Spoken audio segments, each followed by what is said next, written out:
Uma das frases mais citadas na história do cinema britânico, "um golpe à italiana", estreou nos cinemas em 1969 e se tornou um clássico instantâneo de estilo, ousadia e pura audácia. Mas por trás daqueles icônicos Mini Coopers e daquele final inesquecível, esconde-se um tesouro de segredos que a maioria dos fãs nunca ouviu falar. De quase desastres em fundições a barras de ouro de verdade, passando por Aston Martins destruídos e um aviso da máfia que quase paralisou a produção, esta é a história por trás do roubo.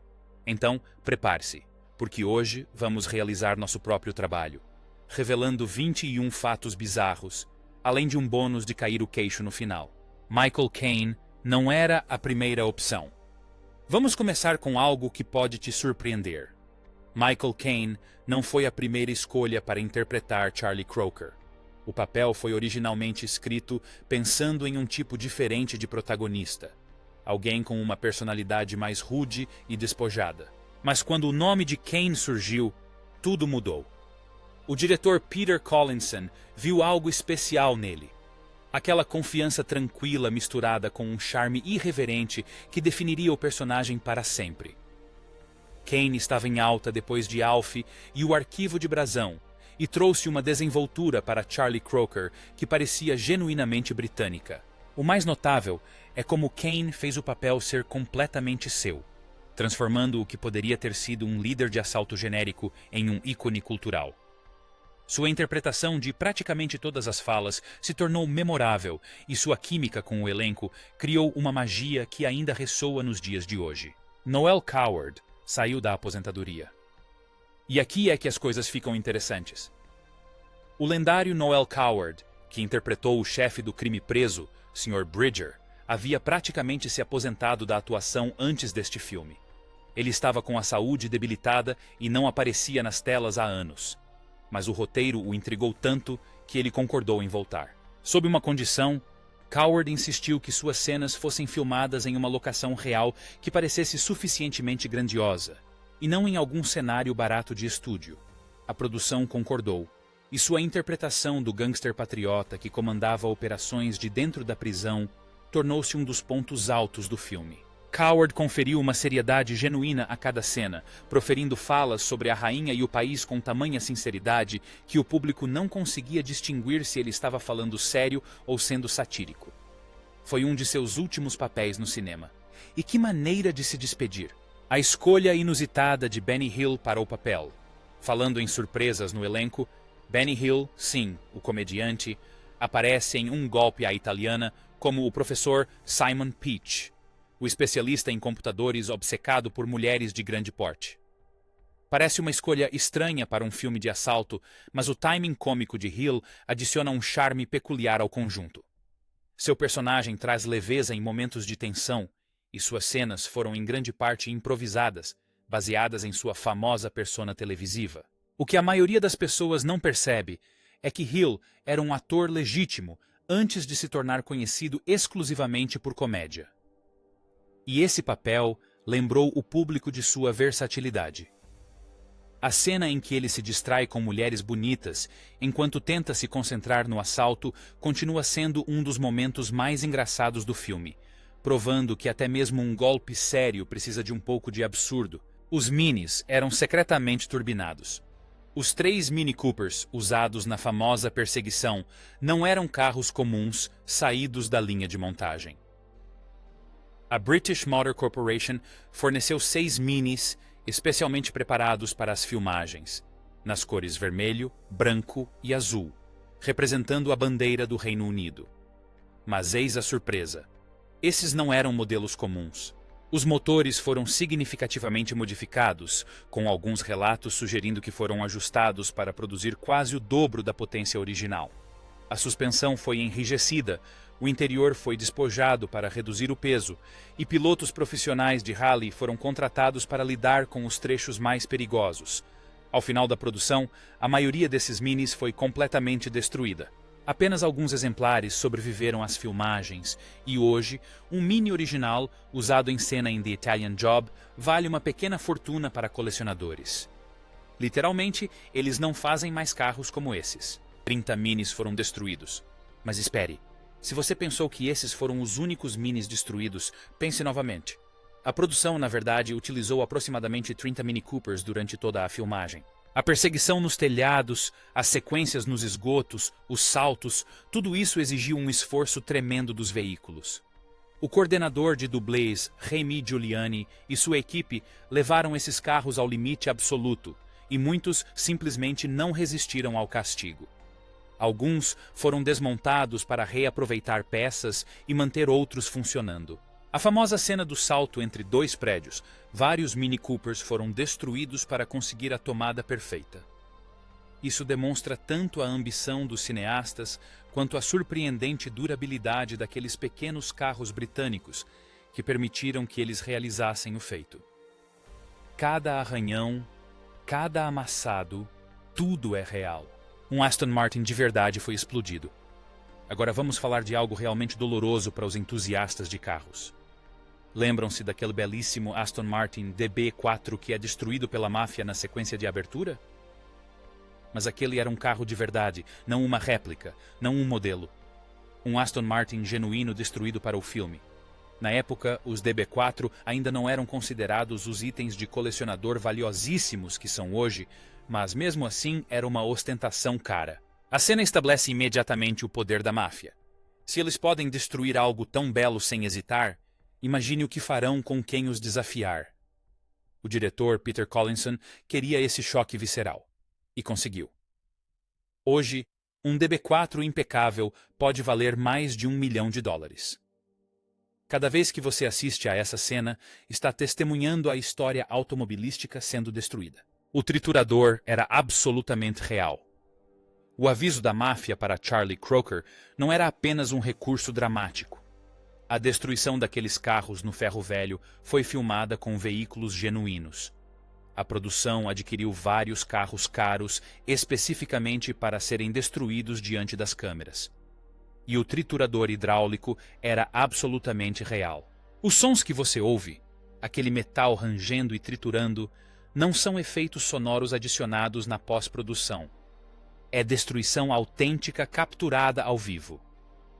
A cena serve tanto como uma ameaça quanto como uma metáfora visual. Neste mundo, coisas belas podem ser destruídas em segundos se você não seguir as regras. É uma das sequências mais ameaçadoras do filme e custou uma pequena fortuna para ser criada. Às vezes, o melhor cinema exige verdadeiro sacrifício. Os esgotos de Turim ficavam, na verdade, na Inglaterra. Aqui vai uma curiosidade que pode te surpreender. Aquela famosa perseguição pelos esgotos de Turim, na verdade, não foi filmada em Turim. A produção não conseguiu permissão para usar o sistema de esgoto italiano para filmagens extensas. Então, encontraram uma alternativa. Essas sequências foram filmadas nos esgotos de Coventry, na Inglaterra. A equipe de direção de arte trabalhou meticulosamente para fazer com que os esgotos ingleses parecessem italianos, ajustando a iluminação e a decoração do cenário para combinar com a estética. A menos que você conheça intimamente os sistemas de metrô de ambas as cidades, você nunca notaria a diferença. É um exemplo perfeito da magia do cinema. O que você acredita estar vendo e o que realmente está na tela são duas coisas completamente diferentes. A Fiat ajudou a filmar o próprio roubo. A sequência de perseguição nos telhados da fábrica da Fiat em Turim exigiu uma cooperação incrível das autoridades locais e da própria Fiat. Eis a ironia. O enredo do filme envolve o roubo de ouro destinado ao pagamento dos funcionários da Fiat. No entanto, a montadora ajudou ativamente na produção. Gritos. Eles permitiram filmagens nos telhados de suas fábricas, forneceram veículos e facilitaram o acesso por toda Turim. Por que cooperariam com um filme que os retratava como vítimas? Simples. Eles entenderam o valor publicitário. O filme The Italian Job colocaria Turim e a Fiat no mapa mundial de uma forma que a publicidade jamais conseguiria. Foi uma aposta calculada que deu muito certo. As cenas na fábrica da Fiat continuam sendo algumas das mais visualmente impressionantes da história dos filmes de assalto. Quincy Jones trabalhou contra o tempo. Ele compôs toda a trilha sonora, incluindo a de The Immortal, The Self-Preservation Society. Mas eis o que a maioria dos fãs não sabe. Jones foi contratado relativamente tarde na produção e teve pouco tempo para criar a trilha. Apesar da pressão, ele entregou uma das trilhas sonoras mais memoráveis da década de 1960. A energia jazzística e animada do tema principal captura perfeitamente o tom irreverente do filme, enquanto The Self-Preservation Society se tornou um hino britânico não oficial. Esta é a autorresponsabilização. Essa é a sociedade de autopreservação que ressoou com o público e se tornou um cântico terrorista no futebol. Jones trouxe uma sensibilidade americana para um filme tipicamente britânico e, de alguma forma, funcionou brilhantemente. O suspense não deveria durar para sempre. Aquela cena final, com a carruagem equilibrada na beira de um penhasco, enquanto barras de ouro deslizam para o abismo, assombra o público há mais de 50 anos. Mas eis algo que talvez você não saiba. Originalmente, o filme não deveria terminar assim.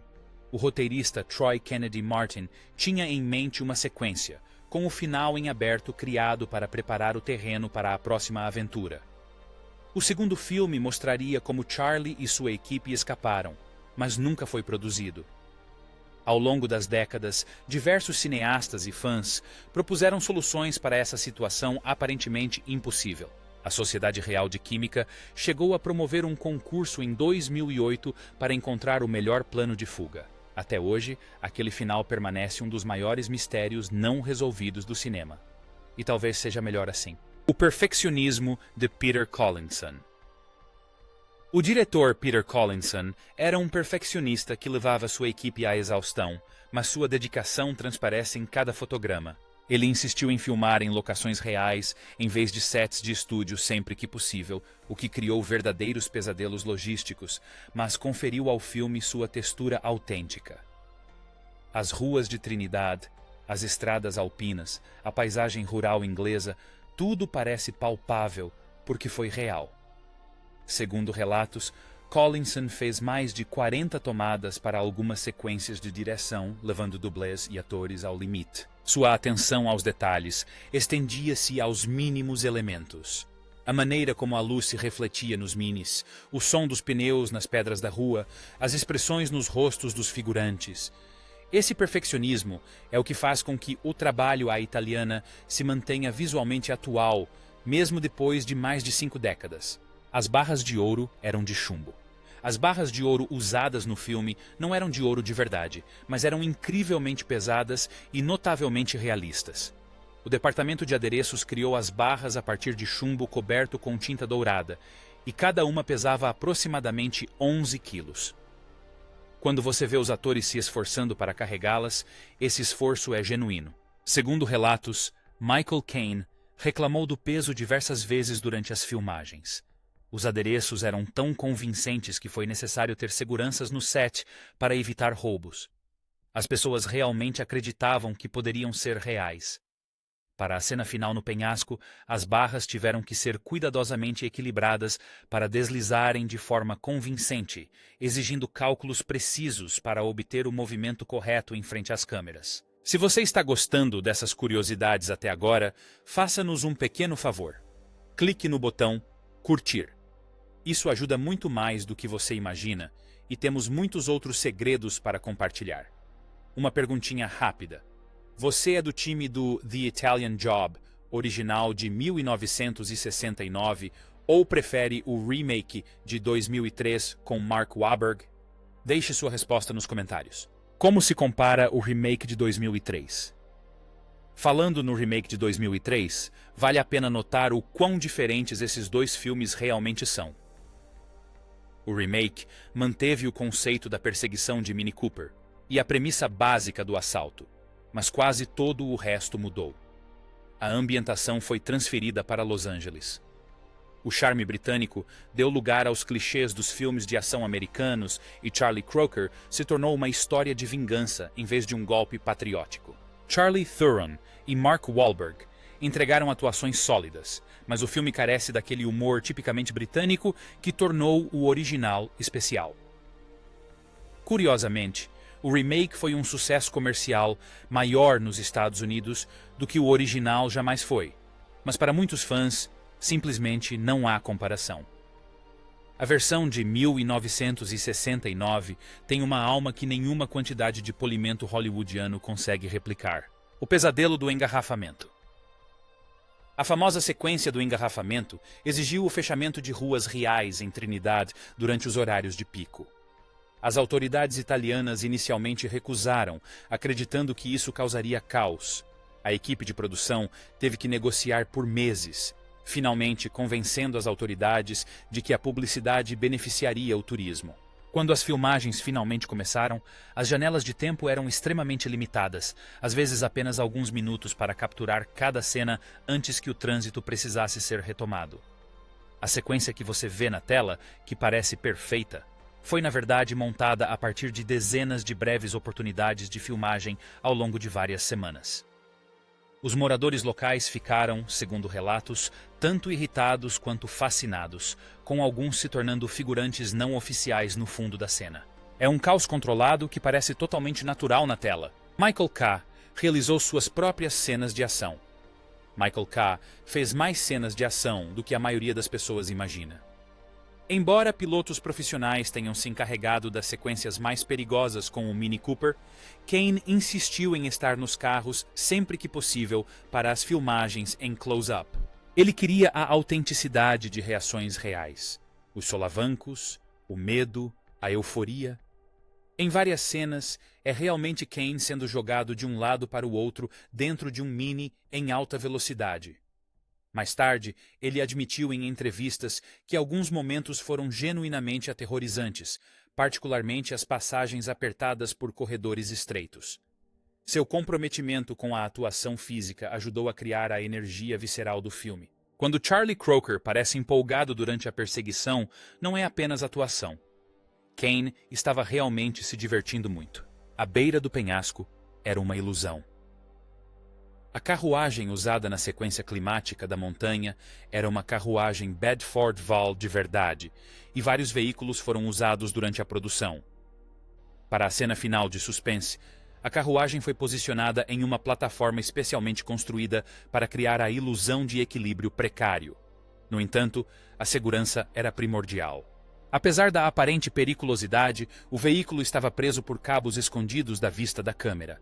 A equipe não podia arriscar pendurar um ônibus cheio de equipamentos caros sobre um penhasco de verdade.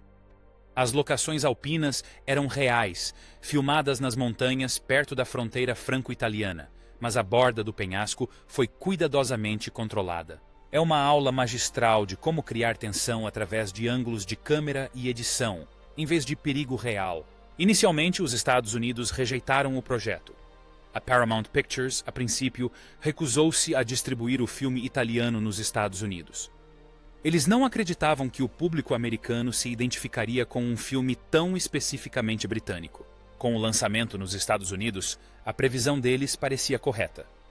O filme teve um desempenho significativamente inferior ao enorme sucesso obtido no Reino Unido.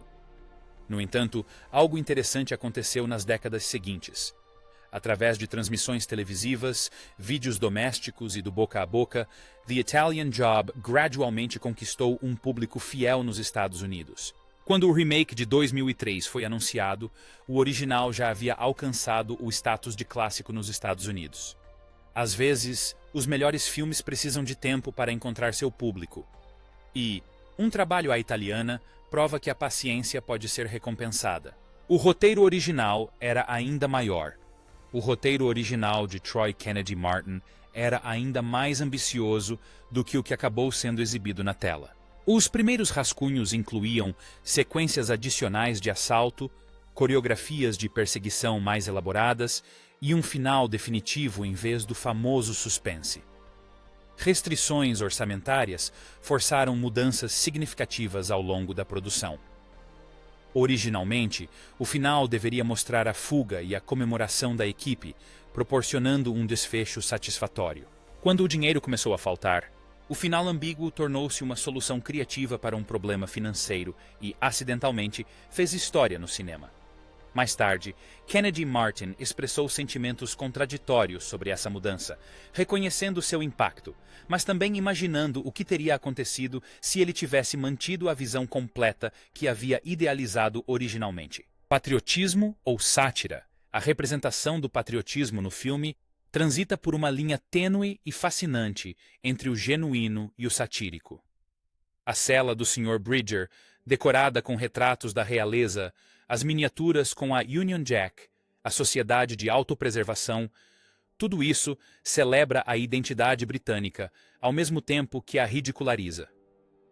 Essa dualidade confundiu alguns espectadores na época do lançamento, que não conseguiam determinar se o filme era sincero ou irônico. Na verdade, é ambos. O roteirista Troy Kennedy Martin e o diretor Peter Collinson estavam comentando sobre a identidade britânica durante um período de incerteza nacional, usando o humor como veículo. O filme The Italian Job sugere que ser britânico significa abraçar a contradição. Orgulhoso e autodepreciativo, tradicional e rebelde, sério e absurdo, tudo ao mesmo tempo. Curiosidade. A sequência que nunca aconteceu. Agora, aqui está o fato que estávamos guardando. Aquele que muda completamente a sua visão sobre este filme. Uma sequência foi realmente escrita. Troy Kennedy Martin escreveu um roteiro de continuação chamado The Brazilian Job, que teria resolvido o suspense e continuado as aventuras de Charlie Croker. Nesta versão, a equipe escapa usando um complexo sistema de contrapesos, eventualmente chegando à América do Sul, onde tentam outro roubo audacioso durante o Carnaval do Rio. O roteiro estava concluído e pronto para produção no início da década de 1970. Então, por que o filme não foi produzido?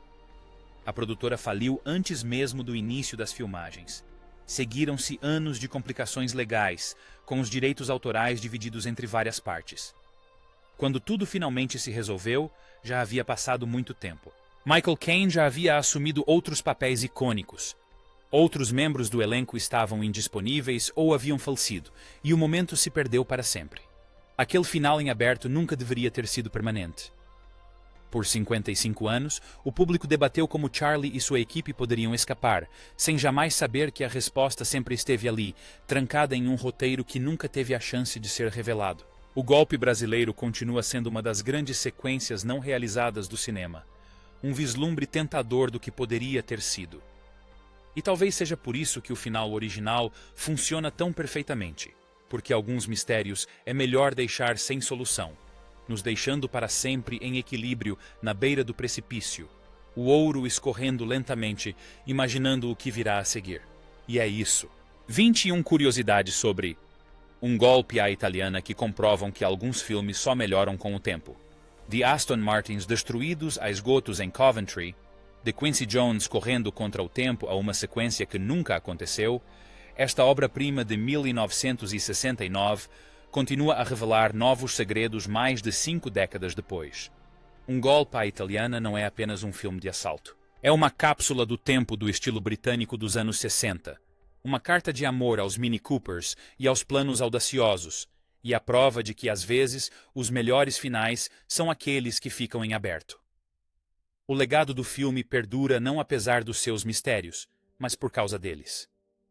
Se você chegou ao final sem se inscrever, é como se estivesse deixando o ouro no ônibus, igual ao Charlie Croker, Arlie. Não deixe essa oportunidade passar. Inscreva-se, ative o sininho e junte-se oficialmente a nós.